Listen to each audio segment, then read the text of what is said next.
রোজ রোজ একই খাবার আর ভাল লাগে না? তাহলে এইভাবে যে কোনো উপবাসের দিন বা এমনি যে কোনো সময় তৈরি করে দেখতে পারেন।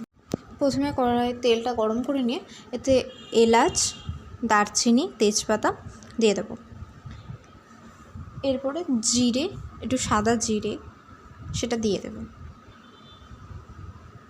তারপর ভেজে নিয়ে এতে আদা কুচিগুলো দিয়ে দেব।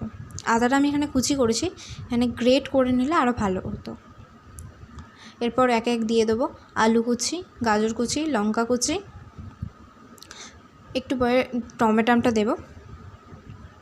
ভালো করে এটা ভেজে নিতে হবে, হালকা ভাজা ভাজা হয়ে, আর স্বাদ মতো নুন আর চিনি দিয়ে দিতে হবে, একটু মিষ্টি মিষ্টিই হবে এটা। এরপর এতে ভেজে রাখা সুজিটা দিয়ে দেবো, দিয়ে এক বাটি জল দিয়ে দেবো, দিয়ে ভালো করে নেড়ে নেড়ে এবার আস্তে আস্তে ভেজে নিতে হবে। জলটা কমে এলে ভালো করে নেড়ে চেড়ে সার্ভ করলেই হয়ে যাবে ও ভিন্ন স্বাদের সুজি।